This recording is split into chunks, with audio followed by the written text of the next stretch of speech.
ప్రభువైన యేసుక్రీస్తు నామానికి మహిమ కలుగును గాక. యేసుక్రీస్తు నామములో మీ అందరికి వందనాలు. దేవుడు మిమ్మల్ని అందరినీ దీవించి ఆశీర్వదించును గాక.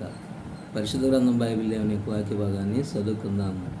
యెహోషువ గ్రంథము 10వ అధ్యాయము 12వ వచనంలో ఉన్న వాక్య భాగాన్ని చదువుతూ ఉన్నాను, మీరు గమనించండి.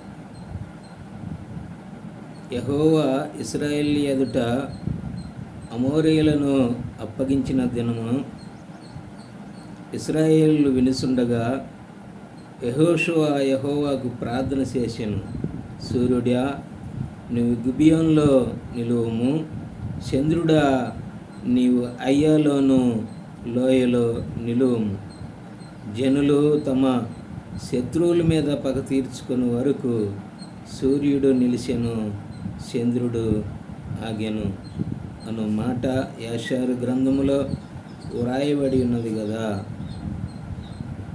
సూర్యుడు ఆకాశమందున నిలిచి ఇంచుమించు ఒక నాడల్లా అస్తమింప త్వరపడలేదు.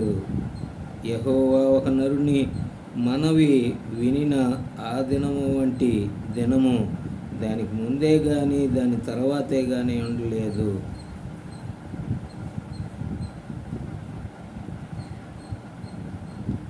ప్రభువైన యేసుక్రీస్తు నామానికి మహిమ కలుగును గాక. చూసినారా దేవుడి బిడ్డలారా, దేవుని యొక్క మహాశక్తి ఎంత గొప్పదో. మరి ఇక్కడ మనం గమనించినట్లయితే ఒక నమ్మలేని నిజమని మనం చదువుకొని ఉన్నాం. నిజంగా వాగ్దానం చేయబడిన పాలితేనలు ప్రవహించే దేశంలో ఆ యొక్క యెహోషువ మరి నాయకత్వంలో నడిపిస్తున్నప్పుడు ఆ యొక్క స్వతంత్రించుకున్న దేశముల మీద శత్రువులతో యుద్ధం చేస్తూ ఉన్నప్పుడు సమయం అనేది సాలనప్పుడు, ఇక సమయం కావాలి అనుకున్నప్పుడు యెహోషువ ప్రార్థన చేసినాడు.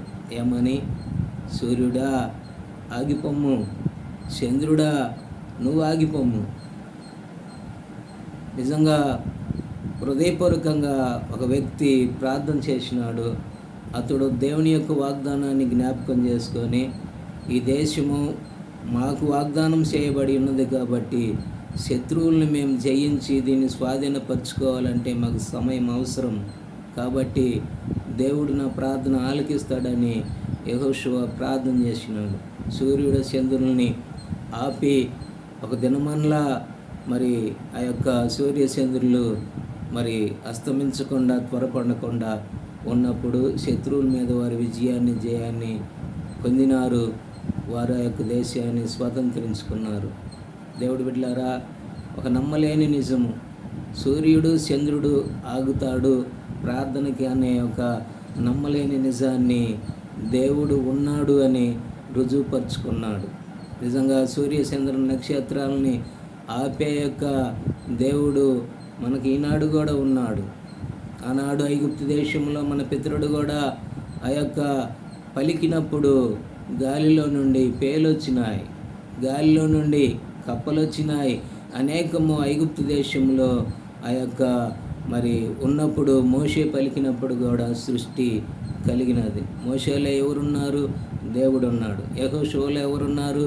దేవుడు ఉన్నాడు. కనుకనే వారిలో దేవుడు ఉన్నప్పుడు వాడు ప్రార్థన చేసినప్పుడు వాళ్ళ ప్రార్థన దేవుడు తప్పనిసరిగా విని నిజంగా వారికి విజయాన్ని జయాన్ని దయచేసినాడు. ఈనాడు నువ్వు నేను ప్రార్థన చేస్తే మన ప్రార్థన కూడా దేవుడు ఆలకిస్తాడు. అయితే ఒకటి కండిషను, నువ్వు సందేహింపకుండా దేవుడు ఏదైతే అడిగితే ఇస్తాడని నువ్వు నమ్ముతావో దాన్ని పొందుకున్నానని కూడా నమ్మితే ఆ దేవుడు నీకు కూడా ఇచ్చే దేవుడై ఉన్నాడు. కాబట్టి విశ్వాసంతో మనం ప్రార్థన చేద్దాము, అడిగిన దాన్ని పొందుకుందాం. ప్రార్థన చేసుకుందాం. మహాపరిశుద్ధుడు తండ్రి, సర్వశక్తిమంతుడా యేసుక్రీస్తు ప్రభువా, ఒక నమ్మలేని నిజము, ఒక నరుడు ప్రార్థన చేసినప్పుడు సృష్టినే మీరు ఒక నాడల్లా ఆపినారు దేవా. నీ స్తోత్రములు నాయన. ఆనాడున్న దేవుడు ఈనాడున్నావు కాబట్టి నీ బిడ్డలైన వారు అయా నీ మాట ప్రకారం అడగటానికి, వారు అడిగినది పొందుకోవటానికి వారికి సహాయం చేసి వారిని వారి కుటుంబాలను 30 అంతలు 60 అంతలు 100 అంతలుగా దీవించమని యేసు ప్రభు నామములో ప్రార్థించి అడిగి వేడుకొనుచున్నాము మా తండ్రి. ఆమేన్.